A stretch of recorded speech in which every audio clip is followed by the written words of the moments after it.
2004, right? Yes. All right, and you guys started... no. What? No? No? Not this band, actually, no. There's another one. Yeah, what happened was Andy and I, we met up, was it 2004?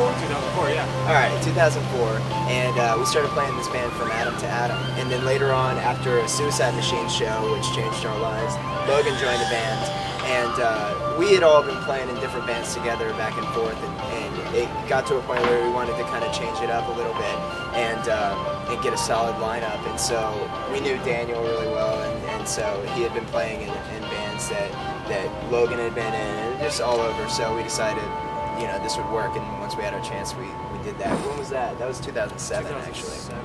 January of 2007 is when we finished or started this band. Exactly. Inspired the name. Obviously, your band name Crisis on Holiday. Well, we get asked this all the time, and our answer you probably always will. our answer is pretty lame, actually. Like, we went to Barnes & Noble, and we were like trying to think of really creative band names, all looking at our favorite books, like books that changed our lives and stuff for inspiration on a band name. We spent hours and came up with absolutely nothing. And so defeated, we leave Barnes & Noble, we all go our separate ways. And on the ride home, Andy was like, heard a commercial on radio or something about Paris Hilton. It was just like, Crisis in Hollywood. He just blurted it out, like, in silence, and I was like, that's awesome, man, I like that. And he was like, I like it too. And then we called everybody else and they liked it. So. Exactly. Who have been some of your major influences as musicians? I think it's all across the board for all four of us are pretty different. Like me, it's the Pixies and new Silverchair, post-grunge era, you know, and obviously Suicide Machines are big time. But that's just me. Yeah, like, and we were all like, you know, growing up on Blink-182 and Green Day and Nirvana and all those records like in the mid-90s that changed the whole scene of music. Like, we were right in the midst of that. We were all affected by that movement. And that was definitely, those bands were a huge influence on us. Yeah. And this one's a tough one. What is your favorite MySpace pose? Pose? Yeah, like picture pose. Like, oh, wow. Hanging upside down? That's a You have to act it out. Well, yeah, I can. Oh man, I've never I don't done a know. pose on Can MySpace. you do Blue Steel? No, I can't. if we could do that, you know, that would be it. Your record, Safe and Sound, came out May 12th, and it was produced by Anthony at Bayside. So how did that happen? Did you guys approach him to do it, or did he approach you? It was kind of, it was sort of a, yeah, exactly. It was really a chain link thing. We knew a guy, he knew a guy, and eventually just by luck we got our first album, Between the Devil and the Sea, into Anthony's hands. And you know, he thought it was pretty good, and he had been looking for a project to be working on to produce. And since he figured there was potential, we just started talking to each other, and then, you know, we lucked out. He came down and pretty much lived with us for 5 weeks. People that have reviewed your CD have said it plays like a mixtape.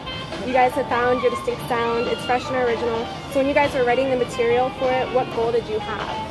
To get it done on time. Honestly, yeah, we had just finished our first CD, and then basically maybe what, like a couple months after, we had a few songs that we had just been writing on the way, but we had no idea we were going to do another album. But then when we found out that Anthony was offering, we figured, you know, we have to take this chance. So we just sat and just worked hardcore and finally cranked them out. The reason the record is so dynamic is because it was actually the first time we got the opportunity to do pre-production on a record, which was amazing because that was just a week of us basically having band practice and Anthony just hanging out in the room with us and listening to our songs and saying, you know, all right, we've got this song already, let's try something different here, and just kind of tearing the songs apart, putting them back together. So that's how it ended up sounding so different on the record. If you guys could be any Barbie, which Barbie would you be? Oh, I know mine. Of course. Yes. What is he? Well, I don't know if you guys remember it, but there was a Barbie that was all silver at one point. No. Like her whole body was silver. This is your. And she had like white obsessed hair. with And Silver there's Surfer. So There's a purple Barbie. Well, I always played the silver one because if I'm gonna play Barbies, at least mine's a superhero. that's true. Does it come with a surfboard? No, no. I would be naked Barbie. I like it. I would be my size Barbie. Oh, that one's scary. It was. It was It really. was My scary. sister had one, and she, you know, I used to scare her because I'm older than her, but she got me back with that one. Oh my God, I have nightmares. You know what? I have to take it back then. Never mind. It's just evil. What are you, Malibu? No, I was gonna say ballerina. Yeah, that makes sense. Ballerina. He can dance like nothing you've seen before. It's awesome. Show us a little sample. Go ahead, pop it. Pop it. There's more where that came from. Oh, yeah. Come to the shows and you'll see it all. And you guys are about to leave for tour, right? Like tomorrow? Tomorrow, yeah. So what are you guys looking forward to the most for this tour? Just tours are awesome. I mean, we are all buddies, and you know, it's just fun hanging out with the bros, and like, it's work, but it's at the same time, it's like a party practically. But we're really, you know, we're focused and doing our thing, but it's just so much fun that it doesn't even feel like work. And I mean, yeah, we're in a van that we're sleeping in every night, but it's something we've gotten used to, and we love it. You know, a lot of people think, oh my God, you're sweaty, you're nasty, you stink, but you know, it's like family, so we're gonna get used to it. Exactly. By now.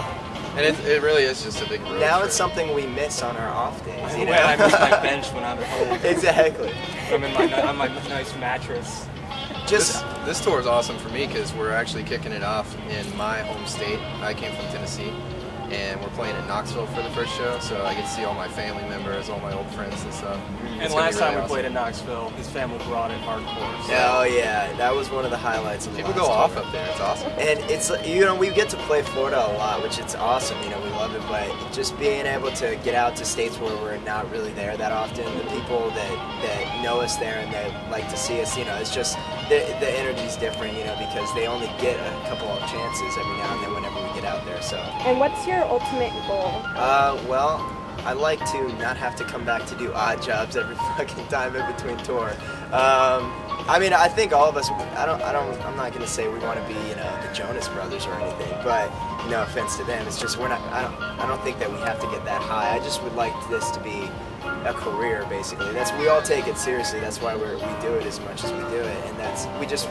You know, it sucks being poor, but that's just part of the gig, you know. So eventually it's nice to imagine that we'd be able to eat a little more on tour. It's the same question our record label asked us the day before they signed us. They're Yeah. like, what do you guys want to do with your band? What do you want from the record label? And they're like, dude, we just want to pay the bills and play music. What do you guys think of music censorship?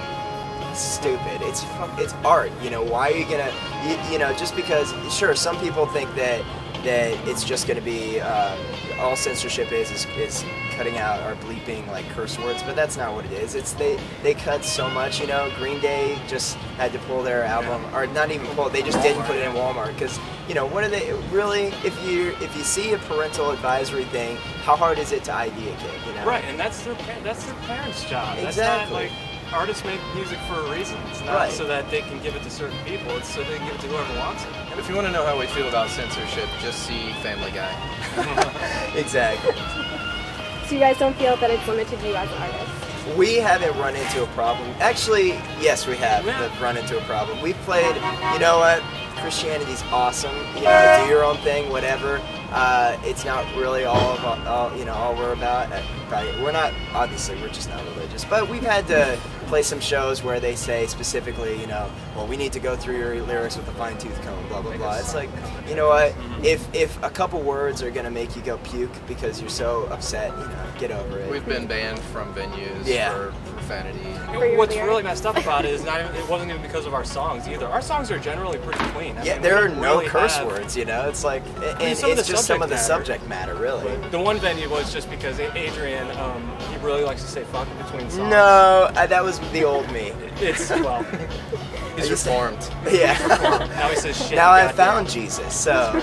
Our banter is actually pretty bad most of the time. Yeah. What's more important to the band, the journey or the destination? Like, what's the point of the destination if you don't have the journey, you know? It's all about, like, the experience is what it is. People, when they ask us about, hey, what do you love about the band? It's the stories that we get on the road, you know, and just things like that. It's just, the only reason you feel like you've accomplished anything is because you've gone through it and had that experience, and it's been tough, and that's what I love about it. Do you have any last words? Check out our Come MySpace. to our shows. Yeah. We have shows listed on our MySpace all the time. MySpace.com/Crisis in Hollywood. Very simple. We always have our songs up. Let us know what you think.